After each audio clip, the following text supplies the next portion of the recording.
Hello, many thanks for joining us on News Hour 2. My name is Sani Abdurrahman.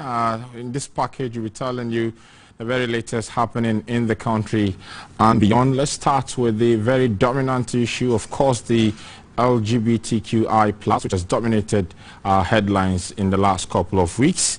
Now, whether to accept persons who identify as LGBTQI+ remains a thorny issue, with the pros and cons to be weighed by the country's lawmakers once they resume sitting. The National Chief Imam, Sheikh Usman Nuhu Shaributu, has stated his position against the act. Chairman of the Chief Imam's Advisory Board, Alhaji Gado Mohammed, observed that the ultimate decision on the issue must be reserved to Parliament as the country waits for a decision on the way to go. Muslims mission, Sheikh Dr. Amin Bonsu, refuted claims that hormonal genes are the root cause of homosexuality. The Imam of Shia Muslims of Ghana, Sheikh Abubakar Kamaruddin, said it was wrong for the West to impose the idea on Africans and that African values, especially that of Ghana, must be respected. The values of Europe and the human rights, always what take precedence is the value. Back in Ghana here, or in Africa for that matter, we also have values. The PRO for the Council of Zongo Chiefs, Alhaji Baba Isa, charged all Muslim MPs to give it a frown of disapproval. I'm appealing to their conscience to look at the Ghanaian society where we truly belong, most particularly the Muslim MPs. Though they are there, the constituencies, their party, but in all, they are representing Islamic faith. The National Chief Imam, Sheikh Usman Nuhu Shaributu, said Ghana is blessed enviably and this must be guarded. He cautioned that God has destroyed nations over this bad practice. Sheikh Arumeyao Shaibu is the Chief Imam's spokesperson. It is important to note that Islam as faith and system of life stands diametrically opposed to LGBTQA+ and all its ramifications as damnable, morally objectionable, publicly and socially reprehensible, and above all, a subject of divine reprobation and prohibition, and on a number of grounds. The recent discussion started when some MPs led by the Ningo Prampram lawmaker, Mr. Sam George, presented a bill to Parliament seeking to make homosexuality illegal in Ghana. For now, the country waits till the lawmakers drop the gun.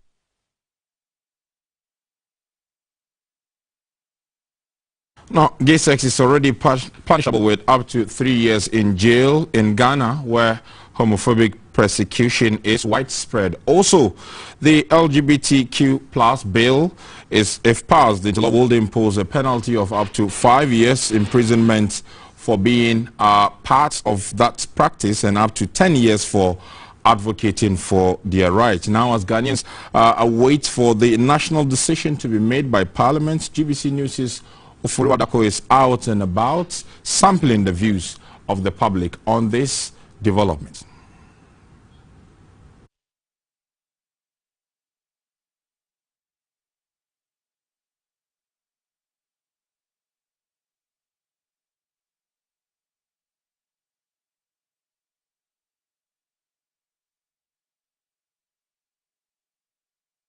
Well, technology is not our friend this afternoon, but we're working to raise Oforiwa back to just gauge the thoughts of members of the public on this development.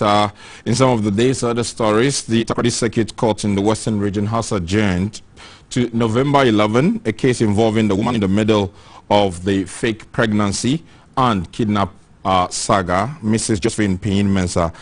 At a court sitting which lasted less than 10 minutes, the presiding judge, Michael Kujo-Ampedu, said the case needed to be adjourned to allow for the submission of some documents. Prosecution to provide us with their documents which they intend to rely on for the trial.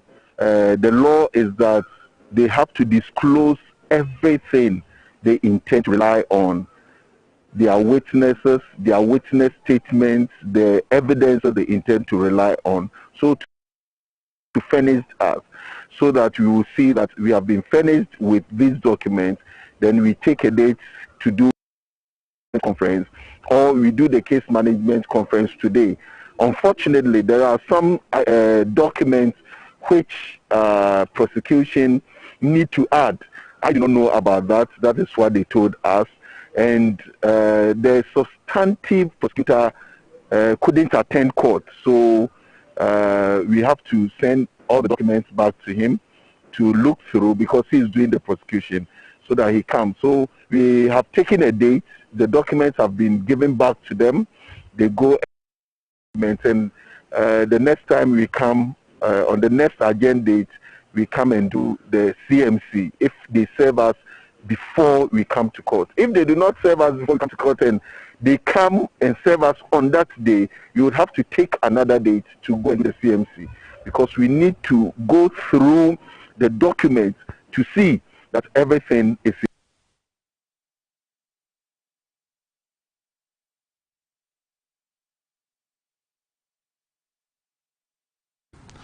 Now, in Tamale, street lighting is essential for safety and the prevention of crime. Apart from its role in promoting security, street lights also beautify cities after sunset. However, the Tamale metropolis, which is one of the fastest growing cities in Ghana, has grown darker in recent times, and correspondent Murtala Isa has been following up on this issue and has filed this report. The Chong runabout to the Alhaji Aliu Mahama Sports Stadium Road, the Abedipele runabout to Victory Cinema Road, and other major ceremonial roads get dark at sunset, illuminated occasionally by the headlamps of vehicles. This road leads to the Northern Regional Coordinating Council, and if you have any dignitary from across the country, from the president, any head of state visiting us, they will definitely be using this route. To my immediate left is the Tamale High Court. About 100 meters from where we are standing is the Northern Regional Police Headquarters. Unfortunately, as you can see, there is no single street light that is working on this route. It is a reflection of development across the Tamale metropolis. The mayor of Tamale, Sule Sanlifu, who was sworn in recently in an interview with GBC News, revealed that addressing poor visibility at night is one of his immediate.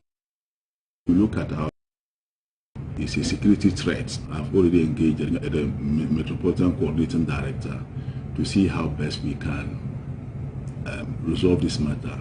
I equally had a discussion, even though it was an informal discussion, with the Deputy Minister for Energy and MP for Canada to see how the ministry can support us to get the street lights fixed. As one of the fastest growing cities in Ghana, with the hope of attracting investors, ensuring the safety and security of all is definitely a worthy cause to pursue. Murtala Isa for GBC.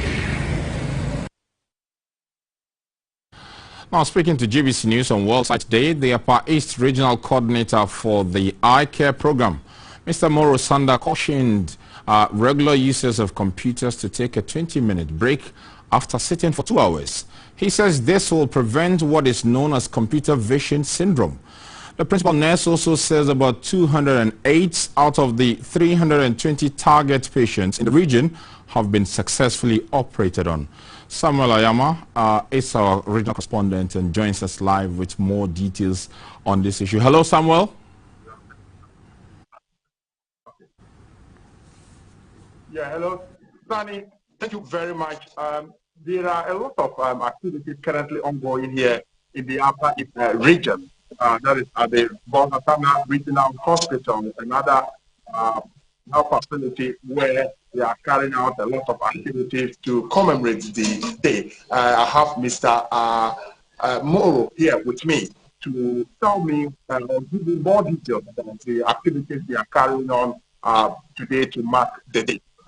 What are some of the activities you can share with us here concerning the Watahai Day? Yeah, I think currently we are doing cataract surgery in the region. And today The surgical team is based at the Congo and Anfoya health facility, carrying out surgery. We started since last week, and the target is 320 patients. And after last night, when we finished with the War Memorial Hospital, we had done 208 patients. And hopefully by tomorrow, we'll be at the Bongo District Hospital. And by the end of the day, tomorrow, we will have the 350 patients. So what are the main causes? What are you identified the main causes? Yes, as we try to prolong life. So one of the conditions that goes with aging is the cataract. So the aging process is the number one predisposing factor in the development of cataract. So you see the majority of those who are being operated upon are the aged. You find few ones who are younger as a result of either traumatic cataract, they were involved in trauma. And then you see who also maybe as a congenital when the mother was pregnant, she had some constitutive watches. That is the cytomegalo, rubella, and then the middle. They all predispose unborn child to getting what we but adults, the number one predisposing factor is the aging process. Thankfully, blindness from cataract is reversible after the surgery is done. Put in the intraocular lens, then the person is able to really. Okay. Yeah. So you made mention of people who use computer frequently. You made mention of that. Yeah. A lot of people sit by the computer for more than 3 hours, and they come to the complaining of certain clinical dryness, neck pain, and then eye headache, and their computer usage syndrome. So we advise that we take maximum PC, then they should do some 20 minutes rest for about 20 minutes, and then go back so that it will help minimize some of the computer syndrome. Thank you very much. You heard Mr. Sando to us on these activities that currently carry on to mark the World Sight Day. We will keep monitoring the situation because currently the operation is currently ongoing at the Yampoya Hospital in Congo, that's the Adam district, and it will continue to their target. For GBC News, Samuel Ayama, Boga.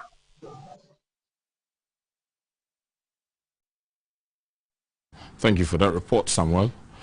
A rainstorm on Wednesday has caused some destruction at the Tafiatome Monkey Sanctuary in the Afajatu South district of the Volta region. Following the downpour, access to the facility has become extremely difficult. The Tafiatome Monkey Sanctuary and Cultural Village Manager, Mr. Francis Akwe, says the downpour, which was accompanied by the storm, started around 3:16 p.m. on Wednesday, October 13, 2021, and lasted for barely half an hour. The storm uprooted major trees in the forest and blocked the trails that make it possible for easy movement to vantage spots to interact with the monkeys in the jungle. Part of a new facility to welcome guests provided by the Ghana Tourism Authority was also destroyed. Some portion of the jungle is also flooded.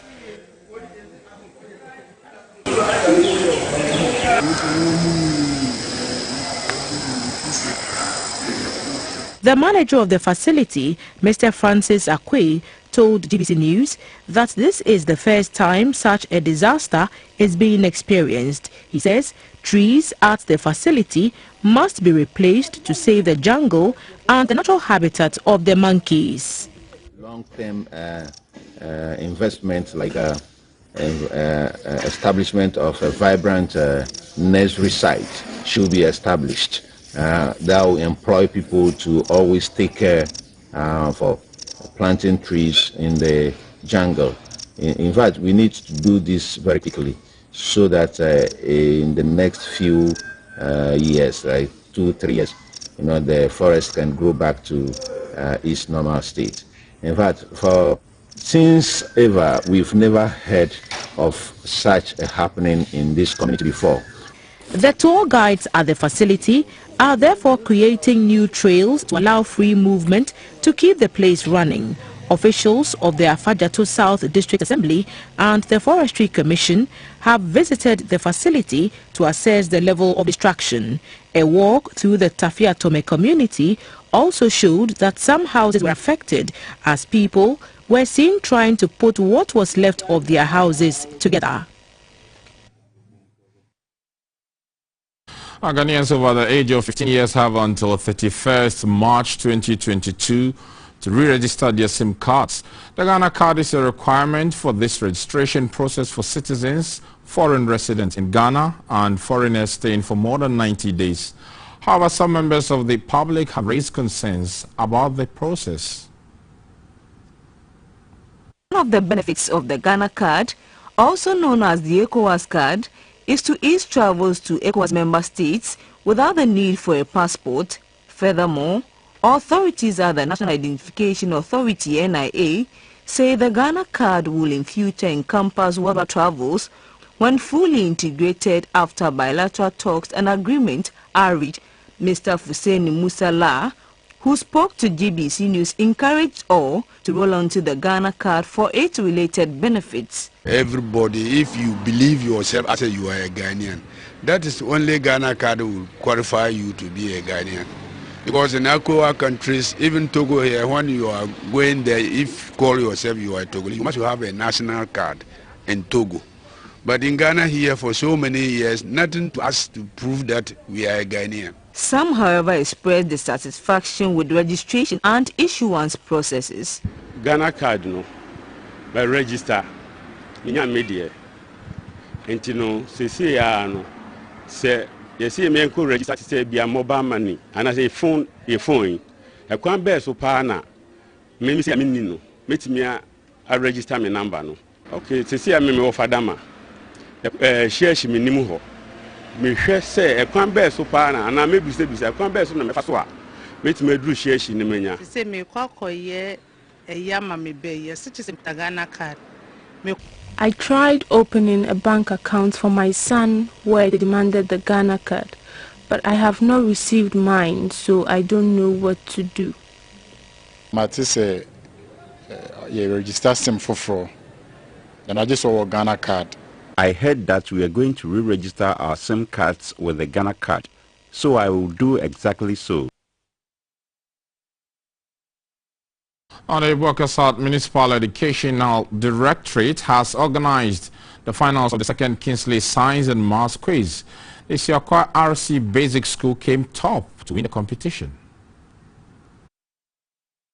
In all, 75 schools in the junior high cycle within the Bokwa South Municipal Educational Directorate contested in the second edition of the Kingsley Science and Maths Quiz, but there were only 3 slots for the final. The lucky schools are the Siakwa RC Basic School, Rock of Ages, and KPCE demonstrations. After answering and demonstrating their academic prowess and excellence in mathematics, science, and critical thinking, that is the problem of the day question, it was the boys from Isiakwa RC Basic School who came top, while KPCE demonstration came second, and Chebi Rock of Ages Academy took the 3rd position. Isiakwa RC Basic School, for their prize, took home 1,500 Ghana cedis each, a laptop each, 3,000 cedis for the school, a project worth 20,000 for the school, and a trip to the United Arab Emirates.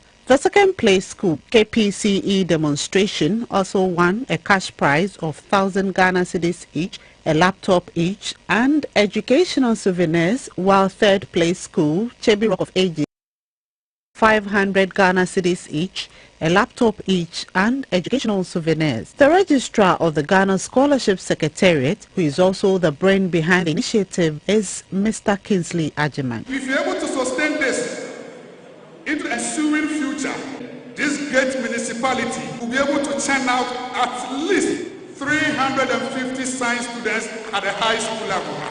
The Municipal Director of Education in the municipality, Mr. Daniel Yeboah, called on stakeholders to support the Educational Directorate to help it live up to its mandate of ensuring that all Ghanaian school children receive the best education. Various speakers lauded the initiative, describing it as one of the best educational interventions in the municipality. The Kingsley Science and Maths forms part of the interventions to enable students to develop critical thinking skills through the study of science, technology, engineering, and mathematics.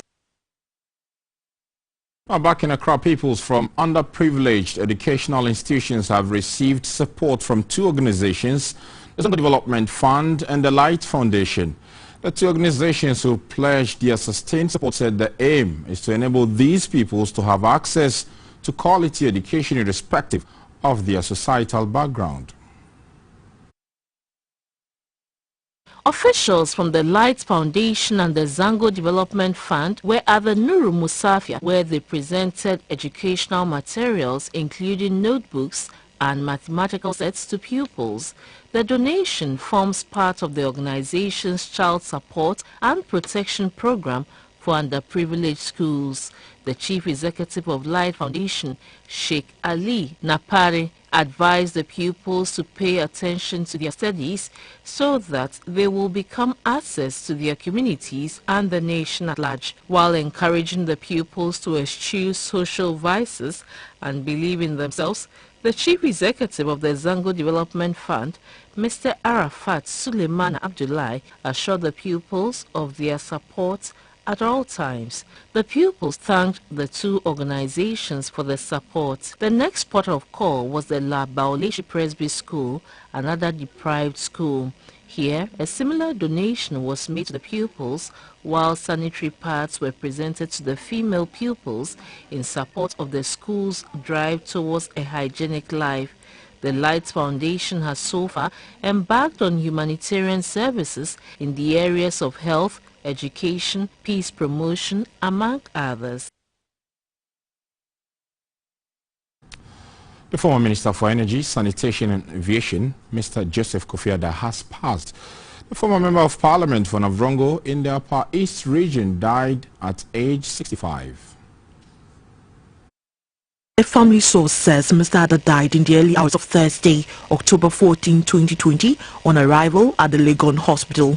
Reports say he had been ill for a few years. Mr. Adda served his country as an energy minister as well as at the sanitation ministry. He was also in President Kufuor's first term. Mr. Adda was also a financial economist and a management consultant. A former deputy minister for agriculture, Kennedy Nyakonsei, also confirmed the death of his former colleague on social media and commiserated with the family.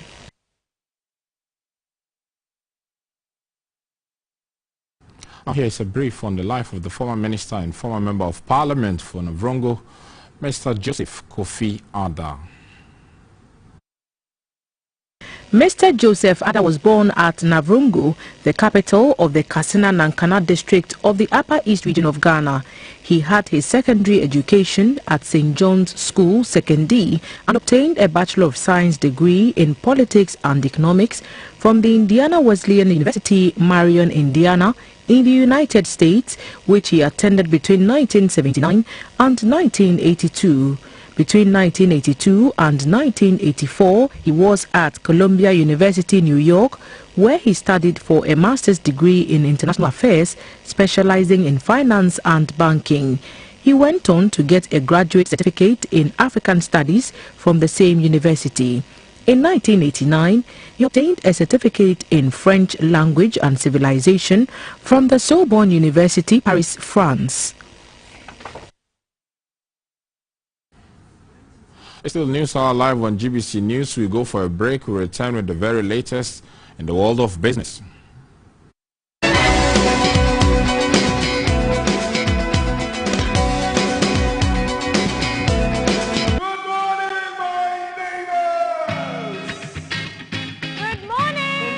Good morning. It's a good morning and we serve you breakfast. Not just any breakfast. Sizzling helping. A la carte. And there's much more on offer on GTV breakfast. So what's your pleasure than votras, yeah? At that time of the morning. You want to serve buffet style complimentary breakfast? On-site restaurant. Or room service. We've got you covered. From Monday to Friday at 6 a.m. With a trusted team. So never skip breakfast. On GTV breakfast. As waste is generated every day, we have an obligation to keep our environment clean.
Good afternoon and welcome. Time now for the business segment with me, Dorothy Ajmai.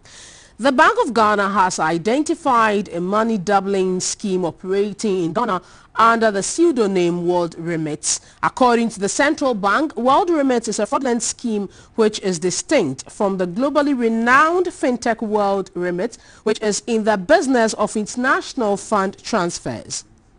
The Bank of Ghana says the World Remits scheme encourages customers to select preferred packages following which a code is generated by the fraudsters with which they obtain the accounts of their victims for malicious purposes. The public has been advised to verify with the Bank of Ghana the licensing status of persons or entities before depositing funds with them.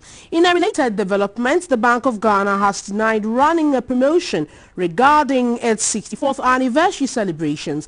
The bank has advised the public not to subscribe to the fraudulent links shared on social media intended to lure users to participate in the spurious promotion.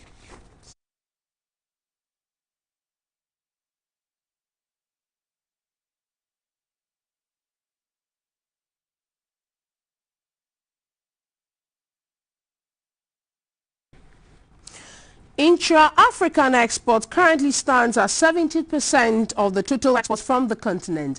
At a forum in Accra, the second vice president of the Ghana National Chamber of Commerce and Industry said increasing intra-African trade will go a long way to increase value addition, create jobs and improve incomes and livelihoods. Of intra-African trade has been constrained by these include differences in trade regimes, restrictive customs procedures, administrative and technical barriers, limitations of productive capacity, inadequacies of trade-related infrastructure, trade finance, and inadequate focus on internal market issues. These are some of the challenges on the table to be addressed during the Africa Private Sector Summit to be held in Accra. The second Vice President of the Ghana Chamber of Commerce and Industry, Mr. Stefan Miezen, said the summit would provide a high-level platform for industrial giants, entrepreneurs and policymakers across the continent to deliberate on measures to improve intra-African trade and investment on the create the systems and framework that support strategic opportunities for Africa's turnaround, pivoted on a Bill of Rights for an enabling environment in Africa for the implementation of the RECs and AFTA treaties and protocols. The Secretary General of the Africa Private Sector Summit, Mr. Nelson Godfred Agyemang, gave the third series will be in Rwanda sometime in 2022, and it is supposed to be a kind of a monitoring and evaluation summit to look at what implementation have been done after Accra. And therefore, after the review, re-strategize to strengthen the interventions and go back and implement them. The summit, which will be the second to be held, seeks to create awareness on wealth creation on the African continent, given the abundant resources available to promote Africa's competitiveness globally. The Bank of Ghana has urged banks to do more to improve service delivery and customer protection, describing customer satisfaction as key to building confidence in the banking sector. Governor of the Central Bank, Dr. Ernest Addison, implored banks to invest more in systems that ensure safe and convenient banking. He was speaking at the launch of the Banking Industry magazine by the Ghana Association of Banks here in Accra.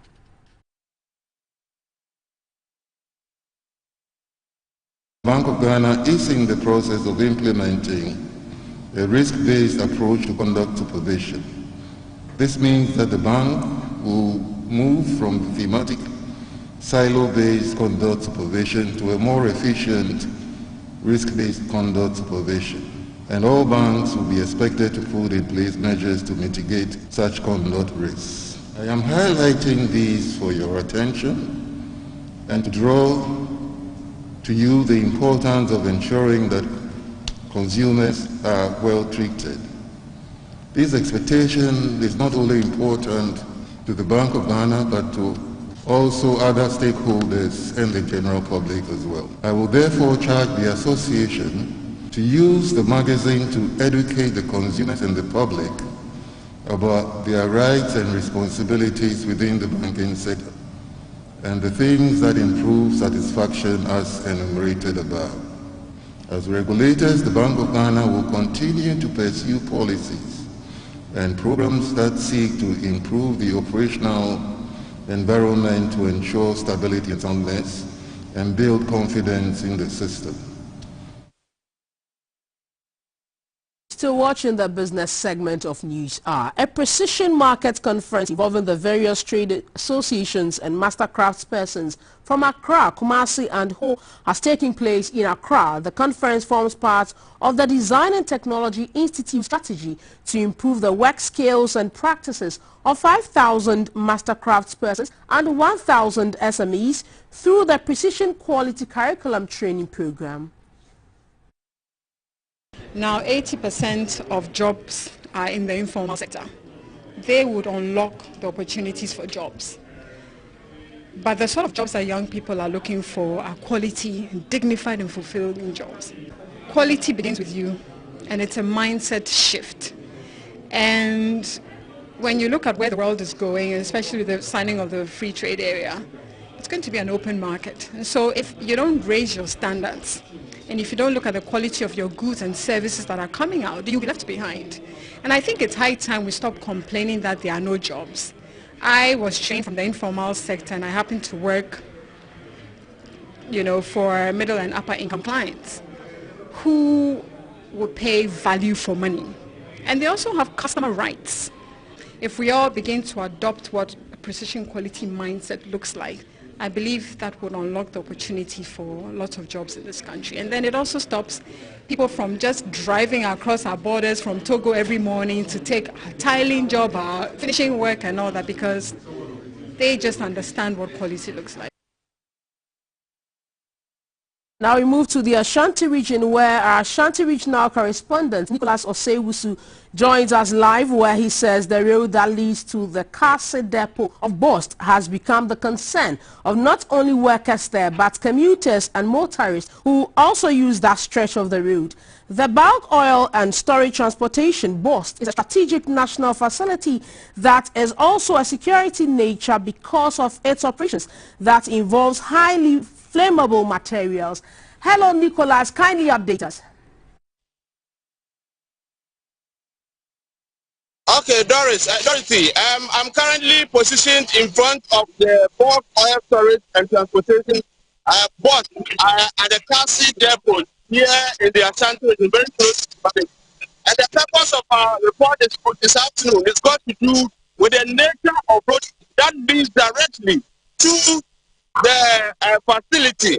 No, but it's a facility that is strategic in nature because it is a storage facility in terms of fuel for the country.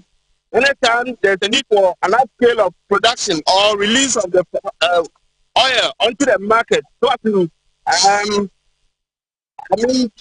do away with any artificial shortage. That is why we have the bus, and one of its depots is here in the Ashanti region, precisely at Kase. Unfortunately, the road that leads directly to this premises is nothing to write home about. It is also a very strategic road because it leads Kumasi directly to the Bosomtwe district in the Ashanti region.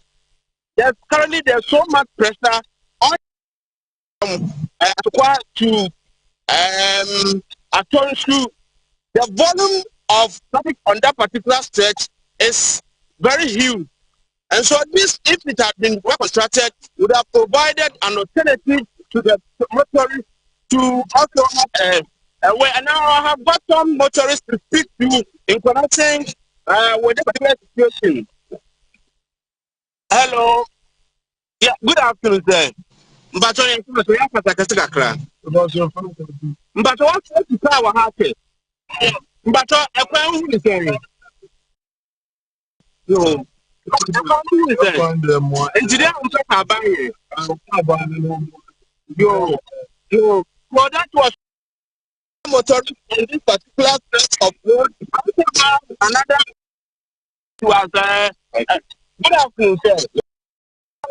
What is your concern with this particular stretch of the road? My concern is I live in London. I came here 3-4 days ago.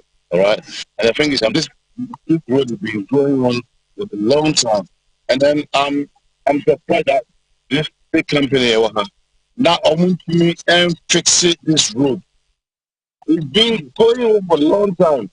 It's not my first time. I'm back for it's a start. You see, company, I mean, what's doing about this one? Very good. Thank you. Some of the motorists and passengers or commuters complaining about the nature of this road. But the most important thing is that this facility needs emergency services at any point in time because it's stores highly inflammable materials. That is petrol, gas, all these materials are stored here. Unfortunately, the road that leads to this area, if there's any emergency situation, getting access to this particular down or to take care of the situation might be a Herculean task because of the nature of this particular road.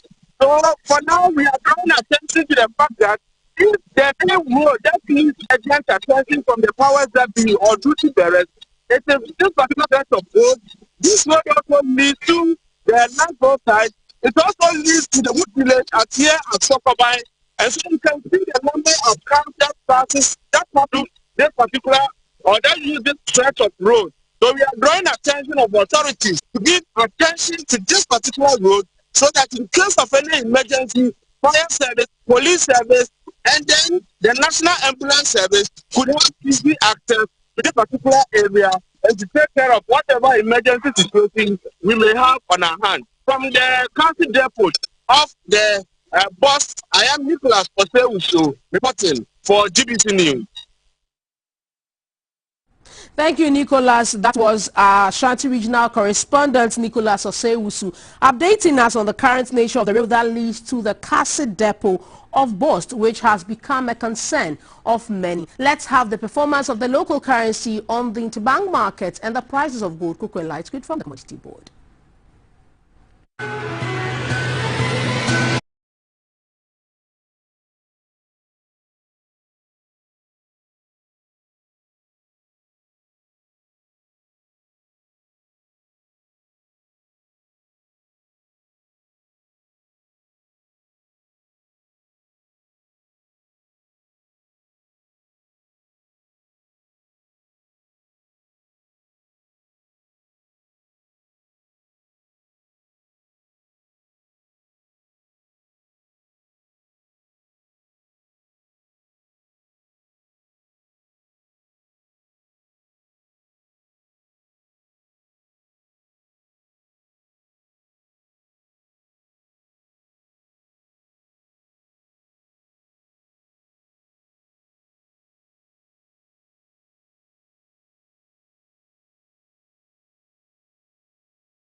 And the question of how it first emerged remains unclear. The World Health Organization says a new task force may be the last chance to find the origins of COVID-19.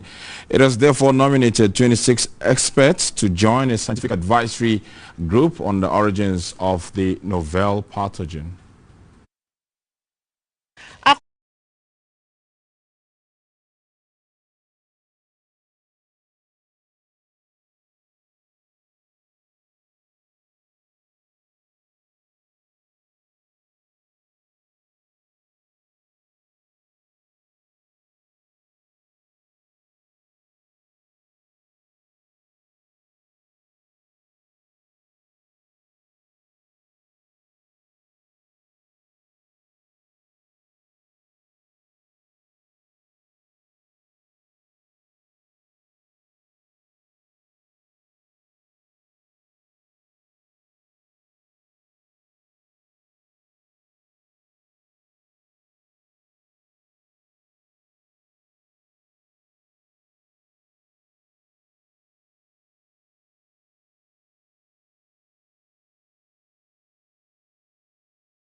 Good afternoon. Let's talk sports. We start off on the tennis court where top tennis players in the country will from the 20th of October this year converged on the Accra Sports Stadium Centre Court to battle for honours in the maiden edition of the Tennis Super Cup competition. Officials have promised some great tennis artistry.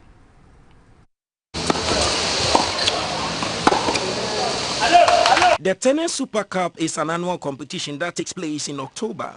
This tournament is being organized by Ultimega Solutions under the auspices of the Ghana Tennis Federation. It will gather the best male players dotted all over the country to converge at the center court of the Accra Sports Stadium for a festival of tennis.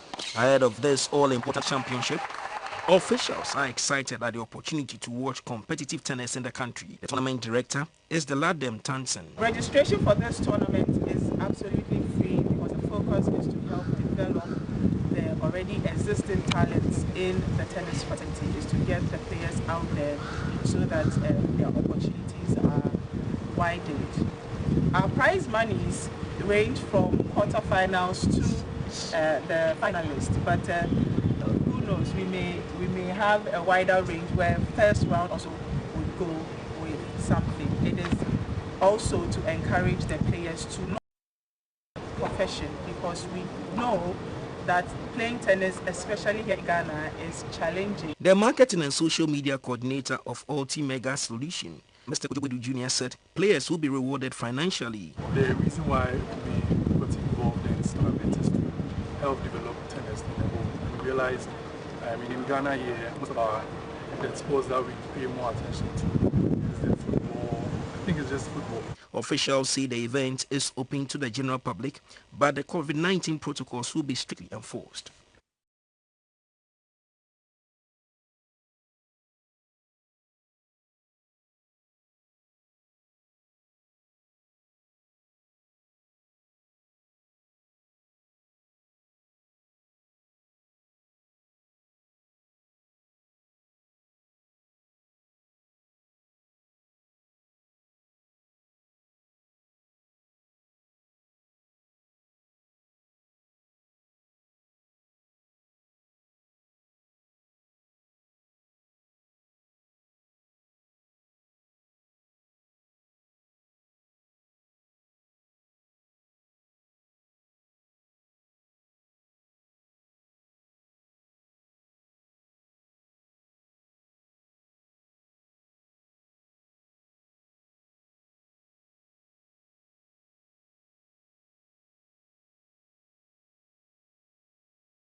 On GTV breakfast. So what's your pleasure than Votrasia at that time of the morning? You want it at buffet style, complimentary breakfast, On-site restaurant, or room service? we've got you covered. From Monday to Friday at 6 a.m. with a trusted team. So never skip breakfast. On GTV breakfast.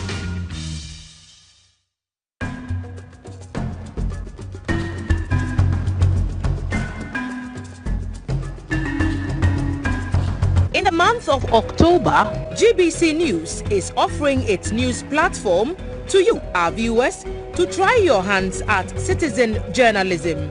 We've toured the country and brought you news reports from all spheres. Now, it's your turn to show us your prowess by telling us stories from your localities. You've seen us on the field. Now, pick up your tools and hit the trail with your cameras and capture the issues of concern around you.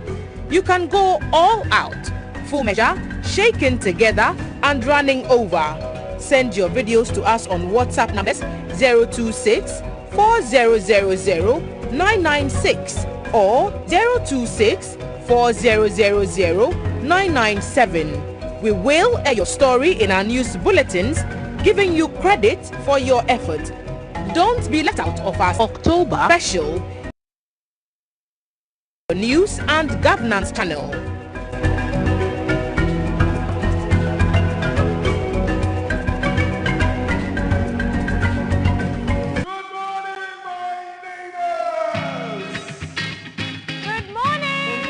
Good morning. It's a good morning and we serve you breakfast. Not just any breakfast. Sizzling helping. A la carte. And there's much more on offer on GTV breakfast. So what's your pleasure than Votrasia at that time of the morning? You want it served buffet style, complimentary breakfast? On-site restaurant or room service? We've got you covered. From Monday to Friday at 6 a.m. with a trusted team. So never skip breakfast. On GTV breakfast.